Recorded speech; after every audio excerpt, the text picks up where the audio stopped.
আসসালামু আলাইকুম রহমতুল্লাহ। কুজুরা বা শীত হয়ে শোয়ার শখ হয়েছে, অর্থাৎ তুরস্ক না খাইতে পেরে মারা যাচ্ছে। তার দেশের অবস্থা, ইন্টারনাল যে অবস্থা, সেটা যারা বিস্তারিত জানেন তারা জানেন তুরস্কের কি বাজে অবস্থা। বাইরে থেকে তুরস্ককে সে যেভাবে প্রদর্শন করে বা দেখায়, সেটা তুরস্ক নয়। খাদ্যের জন্য ভারতের কাছে হাত পাততে হয়, বারবার করে তার কাছে হাত পেতে বলতে হয়, ভাই খাবার দাও, খাবার দাও। আমাদের দেশের লোকজন খাদ্য সংকটে আছে। এরপরে আবার নতুন একটা সংকট শুরু হয়েছে, মেডিসিন সংকট, অর্থাৎ ঔষধ সংকট শুরু হয়েছে। এর মধ্যে আবার এর আবার শীত হয়ে শুইতে মন চাচ্ছে। অর্থাৎ সম্প্রতি মিডিল ইস্টের উত্তপ্ত পরিস্থিতিতে এবার নতুন বিতর্ক। পারমাণবিক অস্ত্র বানাচ্ছে তুর্কি। মানে ওনার আবার এখন স্বপ্ন হয়েছে, যে দেশই এরকম পারমাণবিক অস্ত্র বানাতে গিয়েছে, পাকিস্তান পারমাণবিক অস্ত্রের অধিকারী না।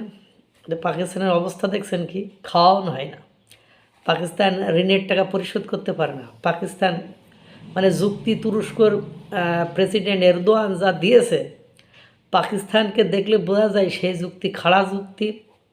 মূলত ওই ইরানকে বাধাগ্রস্ত করতে, মুসলিমরা যে মুসলমানদের শত্রু, এবং মানে ইরানকে যে শেষ করে ছাড়বে মার্কিন যুক্তরাষ্ট্র, তারই একটা স্যাম্পল বই, আর কিছু নাই। যাই হোক, এটা সমস্যা নেই, কারণ ইরানের ভালো তুর্কি অর্থাৎ তুরস্ক, এরদোয়ান মোটেও চায় না। এটা আপনারা অনেকে জান, কারণ ভারতের যত সাহায্য সহযোগিতা সেটা ইরান করে থাকে। ইরানের সাবহার বন্দর ব্যবহার করে ভারত ব্যবসা বাণিজ্য করে, আফগানিস্তানের সাথে ব্যবসা বাণিজ্য করে, মানে বিভিন্ন দেশের সাথে তারা ব্যবসা বাণিজ্য করে, এবং সেটা খুব ফ্রুটফুলি তারা কাজে লাগায়।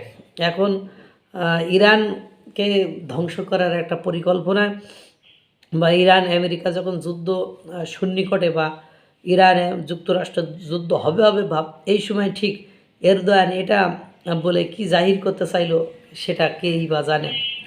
ইরান যদি বলছে, ইরান যদি পরমাণু অস্ত্র অর্জন করে, এতে মধ্যপ্রাচ্যের ভারসাম্য নষ্ট হবে, তাই তারাও পারমাণবিক অস্ত্র উন্নয়নের পথে হাঁটতে পারে। গণমাধ্যম আরটি এর প্রতিবেদনে বলছে, তুর্কির প্রেসিডেন্ট এরদোয়ান প্রশ্ন তুলেছিলেন, আমেরিকা, রাশিয়া, চায়না, ফ্রান্স, ব্রিটেনের মতো দেশ কেন পারমাণবিক অস্ত্র রাখতে পারবে আর অন্যরা পারবে না। আঙ্কারার দাবি, মানে ইসরায়েলের অঘোষিত পারমাণবিক অস্ত্র ভাণ্ডারকে যখন বিশ্বের শক্তিগুলো এড়িয়ে যায়, তখন অন্য দেশগুলোর উপর কড়া নজরদারি দ্বিমুখী নীতি। বর্তমানে মিডিল ইস্টের নিরাপত্তা কাঠামোই যে ফাটল দেখা দিয়েছে, তা আঙ্কারাকে কঠিন বাস্তবতার মুখোমুখি দাঁড় করিয়েছে। ইরান যদি শেষ পর্যন্ত পারমাণবিক অস্ত্রধারী রাষ্ট্রে পরিণত হয়, তবে তুর্কি হাত গুটিয়ে বসে থাকবে না। আঙ্কারা মনে করে, পারমাণবিক অস্ত্র থাকলে বাইরের হস্তক্ষেপের ঝুঁকি কমে যায় এবং কৌশলগত দর কষাকষিতে সুবিধাজনক অবস্থানে থাকা যায়। দেখছি তো পাকিস্তানরে কী পরিমাণ দর কষাকষি আছে। তাদের প্রধানমন্ত্রীকে বলতে আমাদের ভিক্ষা করে আনতে হয়, মাথা নিচু করে থাকতে হয়। তবে একটি পারমাণবিক বোমা তৈরির পথ তুর্কির জন্য খুব একটা সহজ নয়, পারবে না। ওরা আওয়াজ, এরদোয়ানের আওয়াজ সম্পর্কে আমরা জানি। ও মূলত ভারত ইরানকে ভয় দেখানোর চেষ্টা করেছে। ভারত আর ইরান মিলে ওরে কোণঠাসা করে রাখছে।